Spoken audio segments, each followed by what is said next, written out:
Masyarakat kini dipusingkan dengan harga pangan yang semakin hari semakin mahal bahkan langka. Kenaikan harga Jelang komoditas perayaan masih Paskah dan terjadi Masjid merata Ramadan di kebutuhan sejumlah pokok daerah di belum Indonesia, sepenuhnya mulai dari bawang, ayam potong, hingga minyak goreng dan juga telur. masih kedapatan naik. Kira-kira apa sih yang menyebabkan tingginya harga bahan pokok di masyarakat?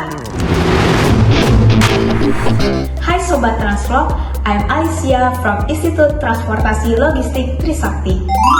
Tahu nggak Sobat Transvlog, ternyata biaya logistik di Indonesia tahun 2023 itu bisa mencapai angka 14% dari total PDB di Indonesia loh. Padahal di tahun 2019 dan 5 tahun kebelakangan, biaya logistik di Indonesia mencapai angka 24%. Nah, kira-kira apa sih yang menyebabkan tingginya biaya logistik mencapai 24%? Dan bagaimana upaya Indonesia dalam menurunkan biaya logistik hingga tahun 2023? Dan bagaimana keterkaitannya dengan tingginya harga bahan pokok di Indonesia? So stay tune in Transvlog Channel.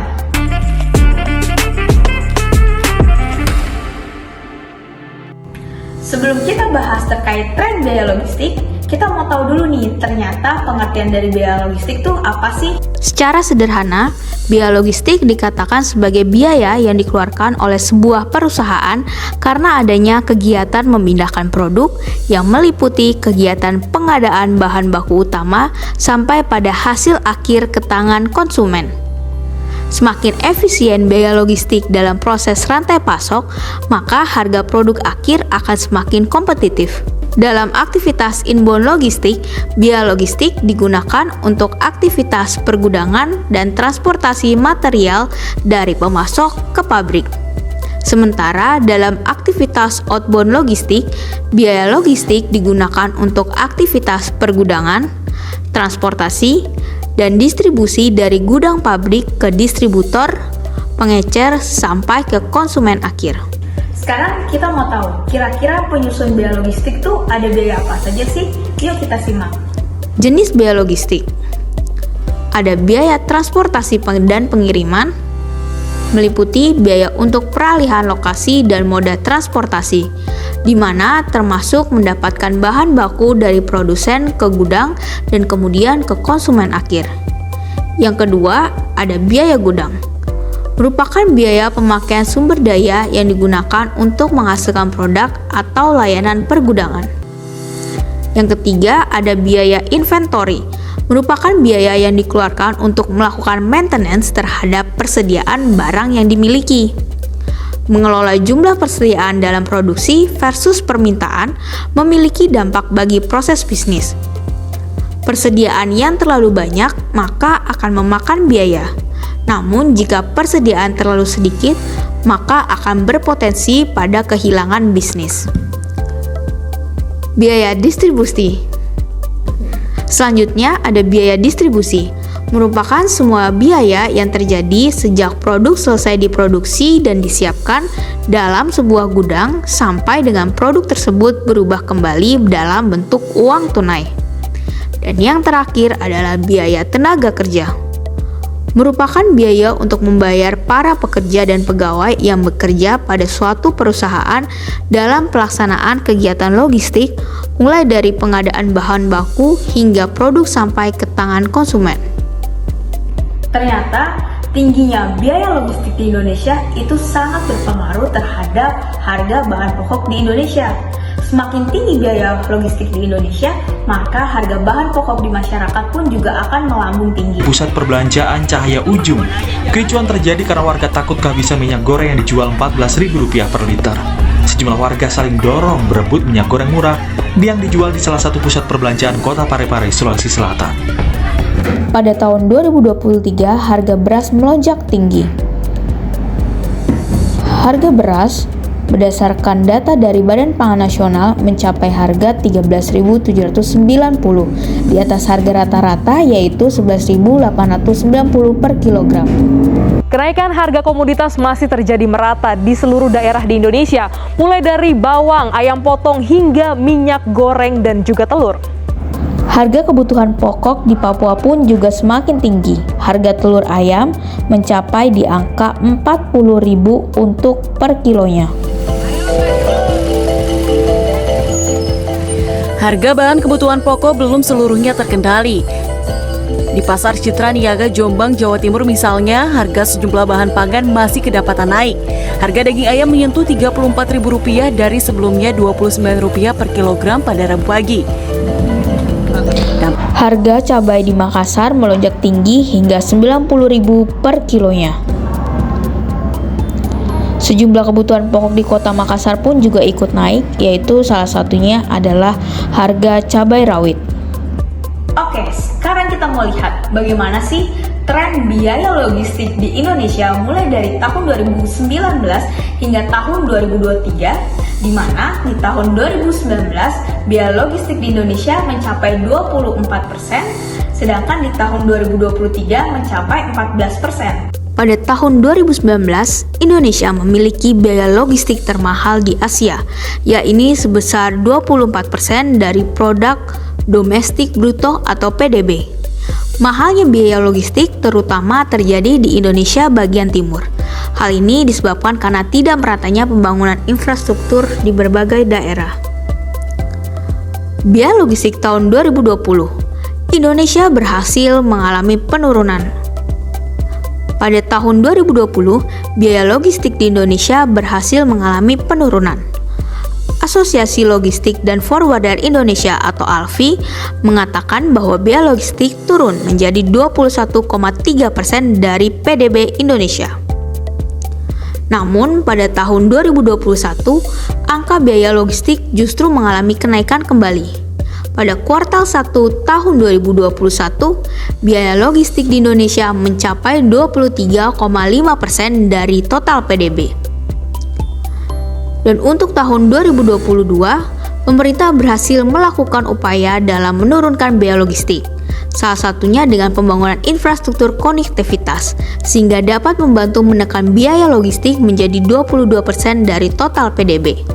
Pemerintah melalui Kementerian Koordinator Bidang Perekonomian memastikan akan terus mengupayakan biaya logistik nasional agar lebih efisien.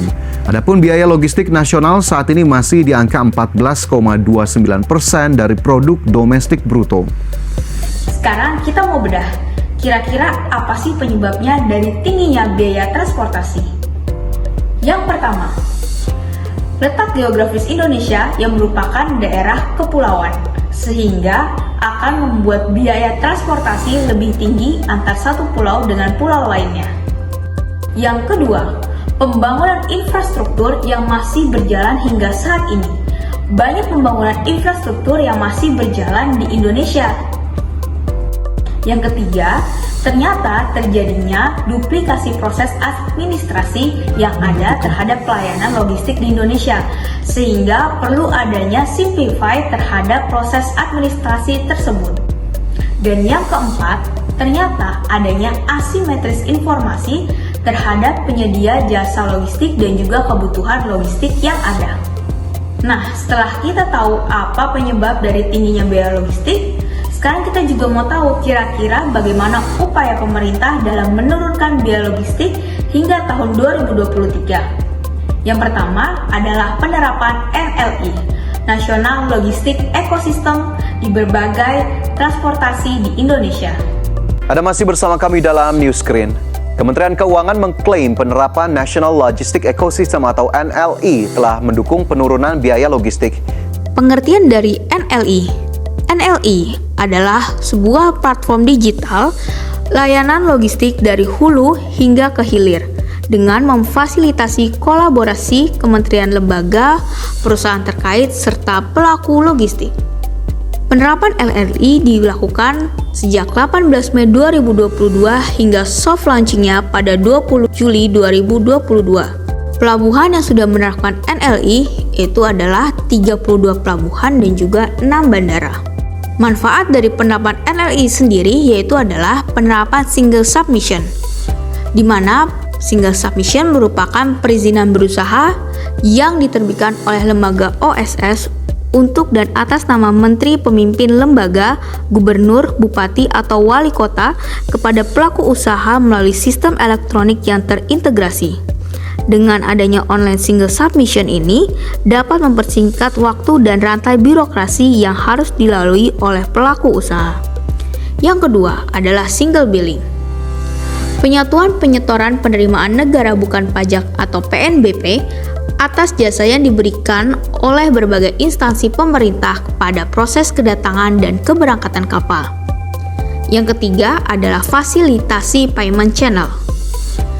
Yang keempat, alat kontrol kepatuhan dan implementasinya, seperti beberapa regulasi yang bertujuan untuk membantu pelaksanaan NLI. Yang kelima adalah mendorong standarisasi pelayanan. Yang keenam adalah memudahkan proses bisnis importir, eksportir, dan juga pelaku logistik. Dan yang kedua adalah melakukan penyederhanaan atau simplify terhadap salah satu BUMN di bidang logistik, yaitu adalah PT Pelindo. Alasan dari penggabungan Pelindo sendiri, di mana penggabungan atau merger PT Pelabuhan Indonesia Persero pada 1 Oktober 2021 merupakan langkah penting untuk meningkatkan efektivitas dan efisiensi kepelabuhanan nasional. Penggabungan BUMN pelabuhan ini telah diperintahkan oleh Presiden Joko Widodo sejak 7 tahun lalu. Pada 1 Oktober 2021, akhirnya Presiden Joko Widodo menandatangani Peraturan Pemerintah Nomor 101 Tahun 2001 tentang penggabungan PT Pelindo 1, Pelindo 3, dan Pelindo 4 ke dalam PT Pelabuhan atau Pelindo 2. Yang selanjutnya disebut sebagai PT Pelindo. Dari merger PT Pelindo tersebut, maka banyak benefit yang dirasakan. Di antaranya, bagi Pelindo itu sendiri dapat melakukan peningkatan efisiensi biaya operasional. Yang kedua, sebagai potensi penambahan traffic. Dan yang terakhir, sebagai peningkatan kompetensi dan juga knowledge. Manfaat yang dirasakan bagi pelanggan adalah dengan adanya pengurangan dari port stay dan cargo stay. Apa itu port stay dan cargo stay? Port stay merupakan waktu sejak kedatangan hingga keberangkatan kapal. Sedangkan cargo stay adalah waktu yang dibutuhkan untuk melakukan bongkar muatan proses di lapangan penumpukan hingga barang dimuat kendaraan keluar pelabuhan. Manfaat yang kedua adalah penghematan biaya sewa dan operasional bagi perusahaan shipping line yang pada akhirnya diharapkan dapat berkontribusi terhadap penurunan biaya logistik dan mendukung konektivitas maritim. Nah, Sobat Transloc, sekarang udah tahu kan bagaimana pembahasan tentang biaya logistik di Indonesia? So, kita harus mendukung upaya pemerintah dalam menurunkan biaya logistik di Indonesia. Thank you for watching and see you on the next video.